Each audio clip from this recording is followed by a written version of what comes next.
Well, the time has kind of come, Dom. We're talking playoff preview today on today's Clean Sheet of Ice, Texas Hockey Podcast. We're going to talk about kind of round one, a matchup that we're going to pretty much be locked into, Stars versus Wild. We're having that tomorrow as you're listening to this. We're recording this on Tuesday before the Calgary game. A lot of scheduling conflicts. I'm going to the Masters, not humble brag there. I'm going to the Masters, so I won't be available tomorrow. Be gone. I won't have a phone on me. It's going to be weird. It's going to be crazy. Won't be firing off any tweets on Wednesday, but we have an episode for you. So welcome back to Clean Sheet of Ice, Texas Hockey Podcast. I'm your host, Stone Strankman, joined always by Dom Garcia. How we doing, bud? Stone, I know this feeling. We were here last year, just a different team and different kind of mojo going into the playoffs, but still it's the same consistent high-scoring Stars team, and I think these boys are poised for a very interesting year and a first round that I think they can cause a lot of chaos in. Yeah, I think it's going to be fun. We're going to talk a lot about the Wild today, kind of that matchup heading into Thursday's game. It's an 8 p.m. game, so it's a little bit later there in Dallas. I'm over in Georgia right now, where if you haven't noticed already, I have a zip up, a quarter zip, all the way zipped up. Today, it's cold as hell, and I didn't pack for this. Back to wintertime, apparently, here in Georgia. Wasn't ready for that because it was 90 degrees when I left Texas, but what can you do?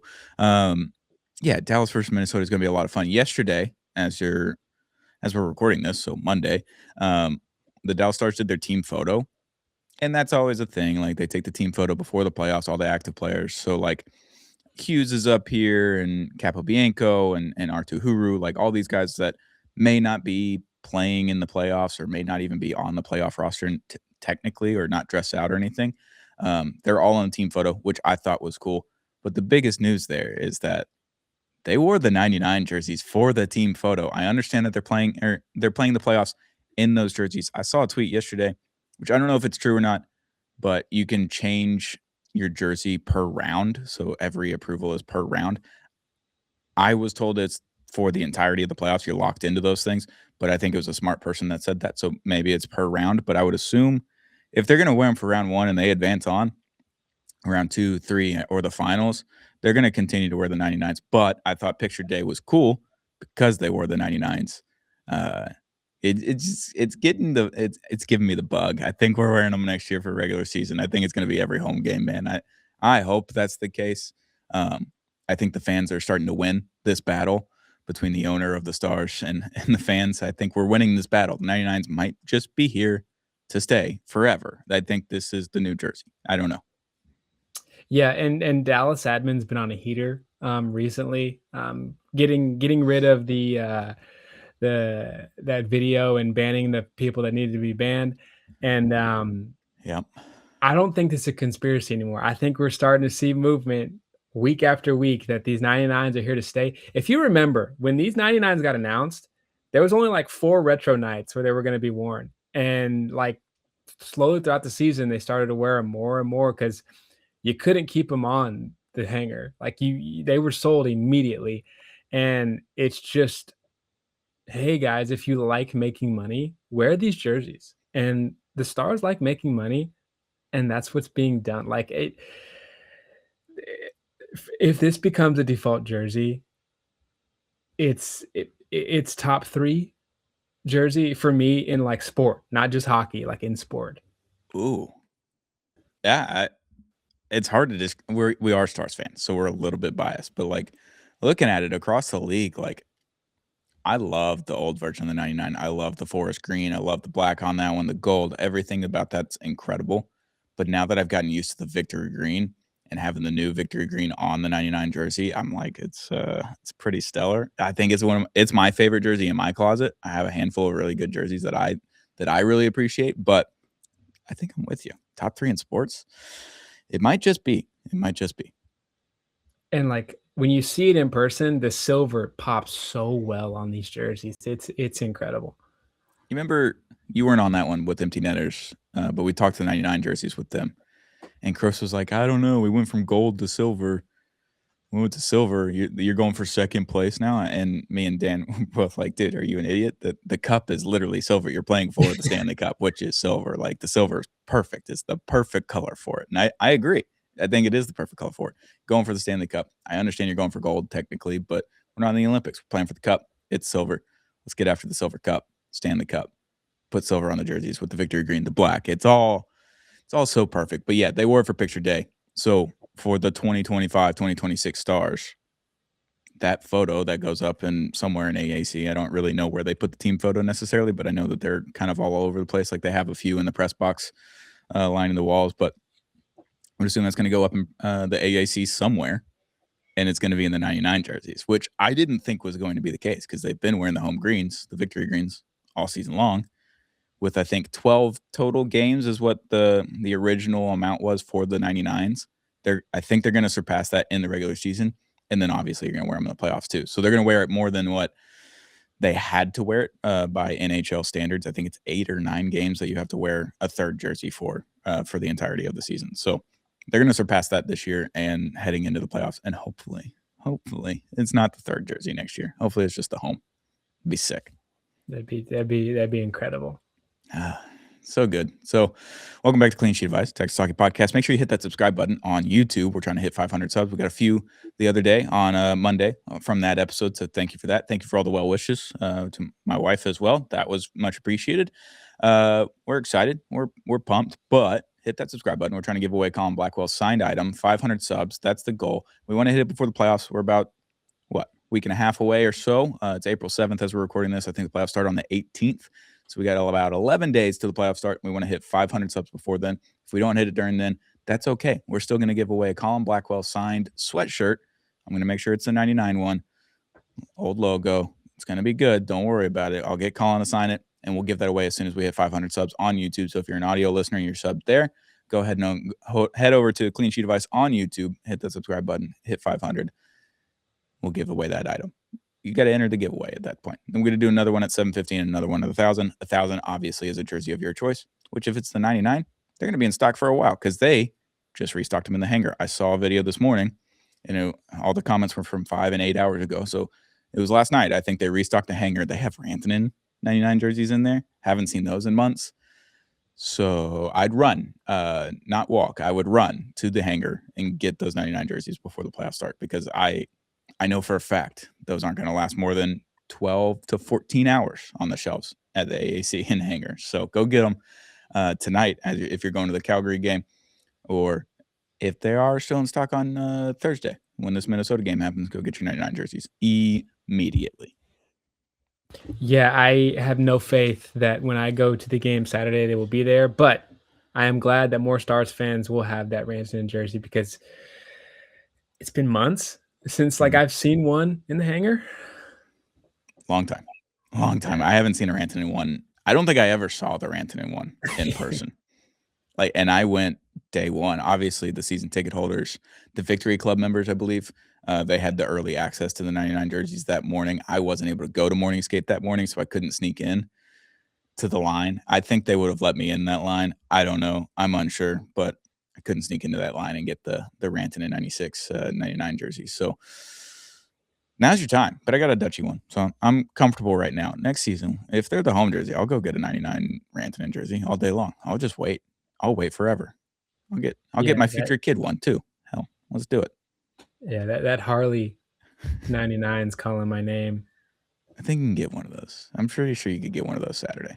I could be wrong, but yeah, that's more jersey talk for you. I know we did that a lot on Monday's episode, but playing Calgary tonight as we're recording this, so we don't know the results of this game, unfortunately. Hopefully it's a win. I've got my Otter hat on. I'm counting on Otter to have a really good game. I would assume it's going to be Otter in net. Get him a game before Thursday against the Minnesota Wild. So Minnesota Wild, they're at 100 points. We're both at 77 games played. We're only 2 points up on them. We've won one more game, and they've lost one more game than we have. So it's a tight race. And this happened last year with Colorado. I think it got down to 1 or 2 points there at the end. And then Colorado lost a couple, and obviously the Stars lost 7 in a row, and we were just kind of locked into the spot. This is a huge game on Thursday, heading into the Minnesota game. 8 p.m. game at AAC. Need the home crowd going. Need the Stars chant going crazy because this is who we're playing in round one. I need that to be a playoff type atmosphere from the crowd right off the rip. Get the energy going. The boys are going to have the energy in that first period, but make sure that the Stars fans are going all 3 periods, being loud, chanting the Stars chant during the anthem. all the things, booing the refs, all that kind of stuff. It's a playoff type game on Thursday. You need to bring the intensity as the fans because the players are going to bring that intensity as the guys on the ice. So I think it's a really important game, even though it's a regular season game. And it kind of matters, obviously, because you want to get home ice advantage in round one. But at the end of the day, if they end up losing it, it doesn't really matter. I think this team is fine against Minnesota, but we'll get into that. So, what do you think about Thursday's matchup against Minnesota before we get to the playoffs? You're right. It is a very important game. And, the past couple, I'd say the past week, we know who our playoff match was, but to get them in home ice, to leave a taste in their mouth of a preview of what they're going to see when they do come to Dallas. The weather's getting warmer. That ice in the corner may not be as perfect as you'd like to see, but our guys are used to it, and they might not be. So, yeah, it is an important game. It is an important game to establish the physicality because we'll get into the preview, but Minnesota's a team that it's very spotty who they rely on scoring, and they're gonna get those greasy type of moments, and, if you establish early, if you have Maverick Borg out there throwing hits, and you have, not letting them get to the pucks that they wanna get to, um, it'll bode well for you in that playoff series, so, yeah, this is an important game. Do I think the home ice advantage is the biggest thing in the world if we lose it?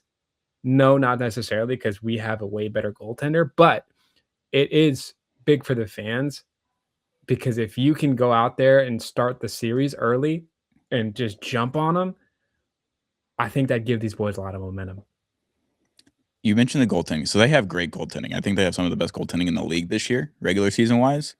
However, they only have like one series of experience between the both of them, or two series of experience between the both of them. So I think that's a huge advantage for both Casey DeSmith and Jake Ottinger because Casey was in Vancouver a couple of years ago when they went to 7 games, I believe, against the Edmonton Oilers, right? He was on that roster, I believe. So he's had a handful of games. Like he's kind of on equal footing as the Minnesota guys are. However, Jake Ottinger has played to 3 Western Conference Finals in a row. Obviously, the 2 years before that, he went to Game 7 against Calgary and saved 61 saves or something crazy, like in Game 7 overtimes. Like his experience can carry him through first round and second round. We've seen that time and time and time again. Now it's time to hump over the third round, get into the Western Conference Finals, winning a handful of games there, getting into the Cup final, winning some games there. Like that's the next step for Jake Ottinger and his performance as a goaltender in the playoffs. But we've seen it. He ups his game come playoff time. And I know when people are tired, people are hurt and all that kind of stuff, and things kind of start to falter.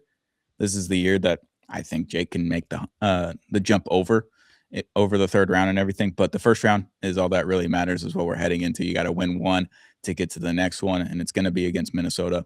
It is a fairly perfect storm. I remember, was it 2023? I believe that they played each other in round one, 6 game series. You had a couple of overtime games. Jake played really well in game one. He ended up losing that one, I believe, 3-2 in overtime. Maybe double overtime. It was like 1:30 in the morning when that game ended. It was brutal, and I drove to Alabama the next morning. That was terrible. But and he had a couple of stinkers. That usually happens to the Stars. They lose a game 4-0, and they come back and they win the game either 4-0 or 4-2 or something like that. So usually have the goaltending upper hand in this one, experience wise. I think maybe not numbers wise heading into it, but experience wise, I believe in Jake more than I believe in Wallstead or Gustafson or anything on the Wild. But I think the biggest thing is you kind of look at the points for these guys, like we saw in Game 3 of the season back in October, home opener. Kirill Kaprizov was nowhere to be found for 50 minutes of that game until they went on the power play 3 straight times in a row. For like 6 straight minutes, they were on the power play. I was like, oh, Kaprizov is playing. And that was also the game that Dutchy got hurt in. Saw that one go down. That was tough. Middleton, I believe, hit Dutchy. So Kaprizov has 87 points this year. That's awesome. Matt Boldy has 81 points. And then I believe Quinn Hughes is the next one at 73 points for the season, 51 points as a Wild member. Their points are fairly similar at the very top compared to the Stars. Obviously, you have Robo at 89, I believe, Wyatt Johnston at 80 or 81.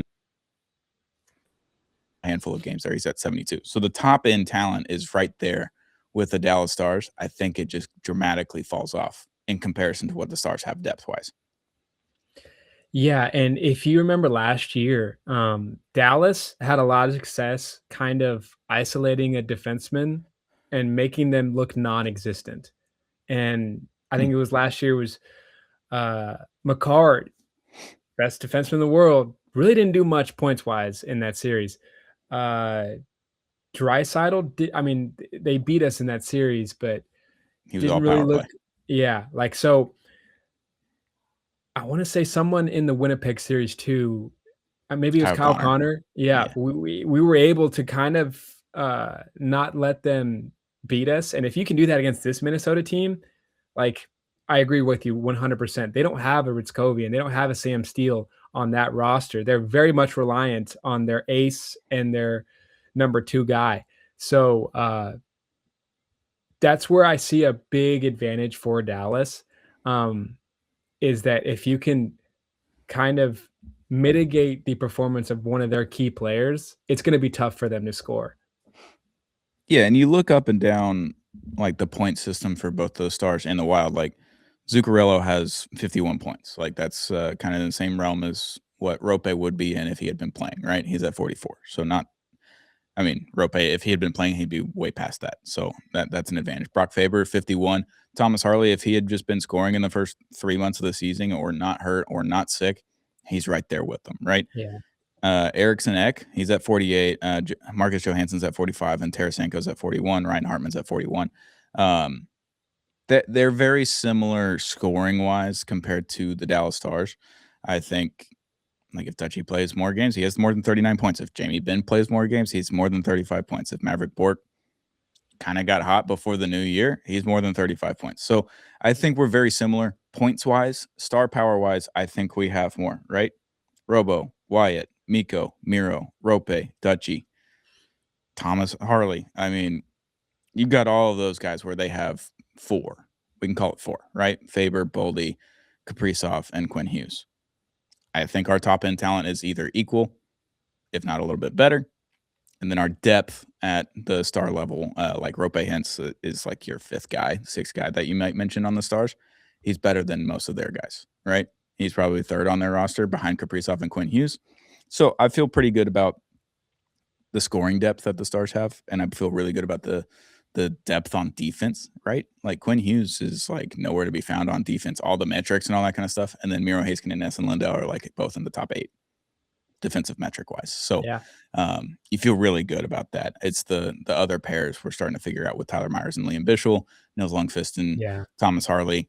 They're fine on defense. I wouldn't say they're great, but they're at least fine. Whereas their top pair is fine, and our top pair is the best in the league. It's probably the best pairing in the league defensive wise. So feel really good about the back end. If they have that structure, if they can hold things down, block shots, not create a lot of chaos back there for Jake Ottinger, the offense obviously ticks up. We've talked about that all year long. So that's kind of the key in this one is like, can your defense hold those four guys that they have, the star power that they have, kind of at bay, or at least mitigate them enough? Like you said, Cale Makar, I think he had 3 points last year in the playoffs. yeah, In 7 games, he had a goal and 2 assists. I could be completely wrong. That might be Marty Necas. It might be 2 goals and 1 assist. But you did that, right? Nathan McKinnon was the only guy that was scoring, and he was only scoring on the power play. I think he had 7 goals that series, and 6 of them came on the power play. It's the only way he could score. So that's your recipe right there. Just don't go on the penalty kill. It's easier said than done, obviously. yeah, and, take nothing away from Minnesota because that is a nasty top 4, but Yeah.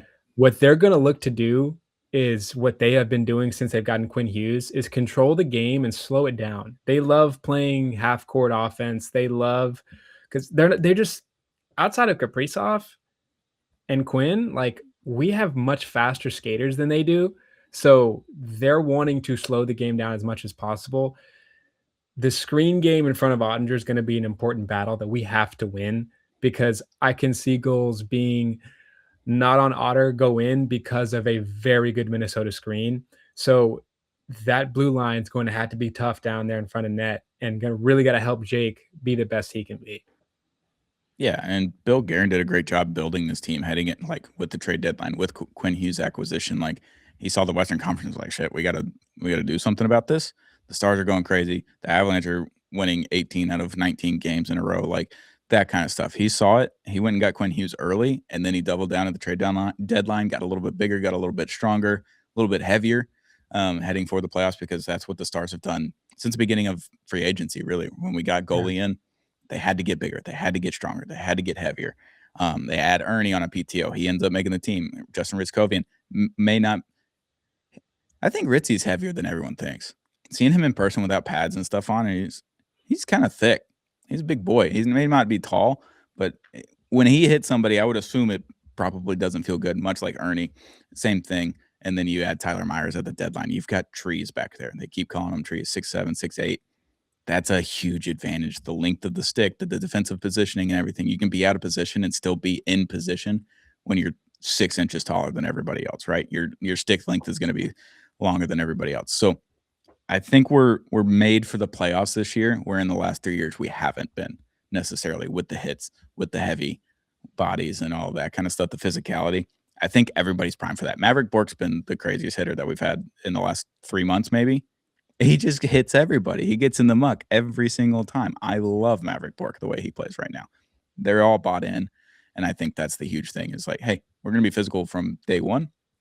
And I feel like it took till like game 45, 50 for everyone to buy into that, but now everyone's bought in, and I think that's a pretty huge advantage heading into the playoffs, as opposed to the last 3 years where you're playing perimeter style offense and trying not to get hit. Now they're looking for hits. Robo's throwing those reverse hits all the time and concussing people against the Winnipeg Jets last week. Yeah, count me in.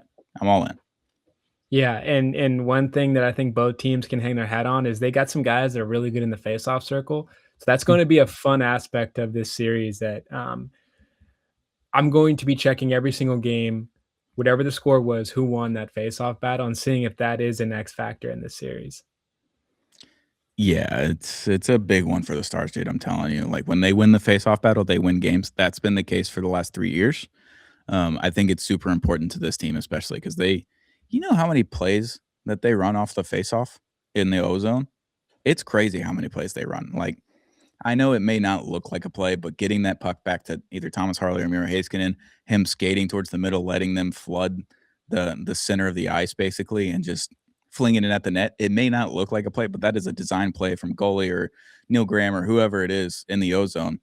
If they win that faceoff, they can get a pretty quality shot on goal if they get the tips or get the right traffic and all that kind of stuff. It works 50% of the time, maybe. But when you win 51, 52% of the faceoffs, you're going to have more advantages. You're going to have more chances to do those plays to create chaos in front of the net, get a tip. Wyatt Johnson, obviously, Joe Pavelski Jr. He's our guy, and he's a tip god right now. Jamie Benn works on him all the time. They all work on the tips. Maverick Bork too. Maverick Bork gets hit every time in practice, right in the stomach with a puck from like Nils Lundqvist. It's when they're practicing for tips. It's the funniest thing. He's like, oh, and he kind of goes down and just skates off. It's funny. And then he comes right back to it, and he's just messing around with them. But it is really funny. They practice tips a lot. I know other teams do it too, but I think that's a huge thing. You mentioned faceoffs. They got to win faceoffs. That's all it is. There's been a lot of very exciting, fun goals this year. One of my favorite was Rupe Hintz absolutely giving his body up to win a faceoff, and I think it was Wyatt Johnston who kind of finished it. And that play happens in like 3 seconds. Oh, Like, was that the Robo game winner against the Blues before that's the what it break? was. Robo who finished it off. Yeah, Yeah, Rupe with like just 30 seconds left. Rupe's literally on his knee winning the faceoff and then gets it to Robo, and like even Jamie had some emotion there. Like that it was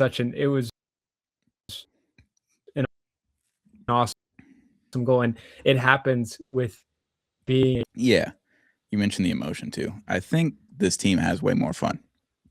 And I think I've said it earlier on this pod, but like the vibe is completely different than it was last year. Um, just more fun. It's a kids game. They're having more fun. They're having more fun on the ice during practice. They're staying out there later, either working on more drills or just messing around. Like they're just having fun, which I think is a key thing. And then you look at Jamie Benn and the way he's smiling on the ice more often than he ever has, and he's getting in the muck more often than he probably has in the last few years, and scoring more than he has in the last few years. I think everybody's just having more fun, and I think that makes it easier to lock in for a playoff series against this Minnesota Wild, where there is a rivalry. That's one thing we could talk about. What do you think about the top 3 rivals for the Dallas Stars? Who are they? The one is obviously the Avalanche, right? Yeah, I think just the history right now, like this is a good question because the Dallas Stars, believe it or not, are such a young franchise, even though they've been around for 25 years. Like they've never really had a consistent rival because there's not a team within 300 miles of the city. And that's going to change. But I I would I asked this question to Stars fans last season, and Vegas was one that got Mhm. brought up a lot. Colorado at the time, this was pre uh, first round playoffs. Um, but I think it was Vegas, it was Colorado, and then a few people kind of would throw in Nashville here and there. Um, Yeah. but I would do Minnesota for me. Like the team left to Minnesota, like you know what I mean? Like I Dallas owns them every time they play them. Like I think Yeah. the past 5 years they hate Jake Ottinger with a passion, and Jake that was his favorite team. Mhm. I would definitely put this up there as one of the key rivals for the Dallas Stars. I look at it as, like, do you have history with the team? And the Colorado Avalanche are the only team that they have 30 years of history against in the Yep. playoffs, right? In the late '90s, pretty much whoever won that series went on to the Western Conference Finals or the Stanley Cup Finals to win it, right? The Stars only went once, won that cup, right? And then every other Western Conference Finals, they were in it either because they beat the Avalanche or the Avalanche beat them. And the Avalanche won 2 cups back then, like 97 and '01 or whatever it was, right? So, like, the Western Conference kind of ran through those 2 teams. So you have that type of rivalry. You have the brawls, you have all the fights, you have the game sevens, you have the overtime games in playoffs. And then you come back 20 years later, roughly, right? And you get to the 2020 playoffs. Did we beat them in 2020? You have 2020, 2024, and then 2025. You have the Matt Duchene double overtime heartbreaker Selly. You have that one. And then you have the Mikko Rantanen effect now. That makes it even more fresh and crazy for the rivalry. I think Colorado by far and away is number one, and that's Gary Bettman's NHL, right? Back in the late '90s, early 2000s, they met in the Western Conference Finals or in the semifinals most of the time. They weren't matched up against each other because of the division parts of the playoffs. So I thought that's kind of what starts it. But now you're in the same division. You're playing each other 4 times a year for the most part, and then you're pretty much meeting in round 1 or 2, like we have in the last. We've met 3 times this decade, and it's 2026. We might meet 4 times in 6 years, so that's going to be pretty crazy. So I think Colorado is number one. I think number two, despite that it going down a little bit more, I think it's still Vegas right now because you have 2020. You beat them in Game 7, I believe. Is that the Guryanov series? Dennis Guryanov? I think it is. You have him. You have the 2020 series. You have the 2023 Western Conference Finals. Yeah. Mark Stone, Jamie Benn. You have that suspension, the cross checking. And then you have 2024, Wyatt Johnston, Mr. Game 7, Radek Faksa getting the game winning goal there. In 7 games, round 1, Stars won the Western Conference, and Vegas just snuck in as wild card 2. So I think you have 3 series against them. So that's more than what you have against the Minnesota Wild. I think the Minnesota Wild hate us more than we hate them, is how I look at it, because we did take their team. So Minnesotans, they probably hate us a lot more than we hate them because we don't really have to think about them most of the time. This is now going to be the 3rd time that we played them in our entire franchise's history in the playoffs. So I think depending on how this series goes, they could either stay at 3 or they could go up to 2. And then after that, it's the Blues, it's Nashville, it's Chicago. They're all just kind of down there. I think that's all it is. I guess you Yeah, could throw and Edmonton at 4, right? Right now. Played them a lot in the history of the playoffs as well. yeah, that's a valid point. I just think the play on the ice has signaled Colorado, but then the rivalry between the fans Mm. of Avs fans and Stars fans kind of separate the gap between any other team as to who the Dallas Stars rival is. Yeah. I think it's time for Stars fans to get a little bit more in their Bible, maybe pray a little bit more for the next 2 weeks before the playoff starts, because once that series starts, it's going to be hell online. It's going to be nearly unbearable here in our YouTube comment section on Clean Sheet of Ice. Full stop. Last year, we were on the Apollo channel. We were on the big channel, the main one that we have, just to get this podcast off the ground. And we were getting a lot of views, a lot of people tuning in, a lot of Canadians tuning in, Colorado fans, Edmonton fans, all the things. The comments were crazy. Yeah, they're just nuts. And no one believes that Texans know hockey and no puck and all that kind of stuff. All of that's going to happen again. So if you're a Clean Sheet of Ice fan, if you're a Stars fan, and you're in the comment section, you see all this stuff, you don't have to defend us and you don't have to defend yourself. Okay. You leave the comment that you wanted to leave for us, for me, Dom, Savannah, whoever else on the Clean Sheet of Ice family. You can leave that for us. You can get excited about the game or mad about the game, all that kind of stuff. Do not worry about our comment section with the Colorado fans, the Minnesota fans, the Edmonton fans, whoever's going to end up showing up in our comment section. You don't have to defend us. I'm giving you the clearance. If you do defend us, I'd love it, but you don't have to. Okay. So don't feel the need to do that. Twitter's going to be a cesspool. It's going to be bad. I'm already looking at Stars Countdown. Just like I know that's going to be, I know his mentions are hell in the playoffs. They're terrible. Well, like hockey postseason is different from any other postseason. I've never seen someone bookmark tweets and then when their team won the series, goes back and starts like getting into and Stars Countdown became a household name for Winnipeg fans. Like they were like, yeah, that one Stars fan, like you guys are good, but that guy was egging us on too much. I was like, oh my gosh. Like I've never seen this in like baseball. Never seen I actually have seen it a little bit, but not to the extent in the NBA, because the NBA, man, those Rockets Warriors series were kind of getting very aggressive. But nothing like Dallas and Colorado.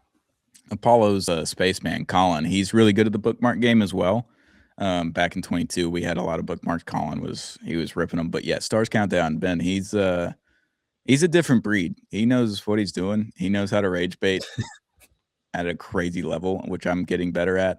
But Ben, he's incredible at it. And then the bookmark game, obviously. He made a whole folder. I think it was like 180 tweets during the Colorado series that he had bookmarked. And then right after the series ended, he's ripping them. Update. Like he's just ripping 180 something tweets. I think that's what the number was, Ben. You can correct me if I'm wrong, but I know he'll be listening. But yeah, it's going to be toxic. So get in your Bible, do a little praying, do a little self-soothing, a little self-work heading into the playoffs. So maybe you don't do anything stupid, but yeah, I don't know what else we can talk about the Minnesota Wild for. It's our number one matchup. We're going to do a full preview, like we did a pretty good preview here, talking about points, matchups, all that kind of stuff. But we're going to do something a little bit different heading into the playoffs. We're going to go through each and every series throughout the NHL, but specifically talking about the Wild and the Stars heading into round one. So we'll make sure we have that full preview up. I think at the end of next week, right? End of next week, the playoffs are going to start on Saturday. I believe the 18th. We're going to hope that the Stars are starting on Saturday, because that game will be at 7 p.m. and not 8 p.m. on a Sunday. We're just hoping that round one starts on Saturday, April 18th. I need that in my life. Yeah, wasn't it last year, like the first 5 games, 4 of them were like 8:30? I think we had one game out of the 4 against Colorado that wasn't an 8:30 game, but I believe it was 8. Or maybe 7:30. So which means it starts 30 minutes after the start time, right? And then against Winnipeg, I think every one of them was an 8:30 game. Yeah. Like we didn't have a non 8:30 game. And then obviously it gets to the Western Conference Finals at 7 p.m. You're like, thank God. Like, you can sleep maybe tonight. It'd be great. Yeah. So I would just go ahead and prepare. This game's going to start at 8 p.m. on Thursday against the Wild. I'm just preparing that it's going to be Sunday night. It's going to be an 8 o'clock game, which means it's going to start at 8:30, and it's going to be 1 a.m. before I get home. It's what I'm prepared for, I guess. Yeah, I mean, I'm the last person to be a night owl, but for these Stars and these 99 jerseys, I'm staying up. It is tough for us. Like, we're recording this we started at 7 a.m. your time, Central Time. I don't think people realize that. Like, we're recording pretty early most times when me and you record, and some people aren't up yet. Or I know you gotta go to work and stuff, but like people go to work at 8 a.m., but they're kind of brutal. We're talking. We're having full conversations, getting a little animated and stuff. 7 a.m., 8 a.m. We'll do it whenever. But yeah, that's kind of the Stars Wild preview for Thursday. Sorry, we're not getting you updates on Wednesday after the Calgary game. I'll be at the Masters. Won't have my phone. Won't have time to record all the things. It's my 30th birthday this week, so I got an excuse, right? No, I for can sure. excuse that. Yeah. Who's to say? Yeah. But Dom, you got anything else before we get out of here? No, man, I'm ready to see these 99s out there. I'm ready to hear that Stars chant in the national anthem. I'm ready for Jake to stand on his head because I know it's coming soon. I'm pumped. Playoff time. There's nothing better than Texas hockey playoffs.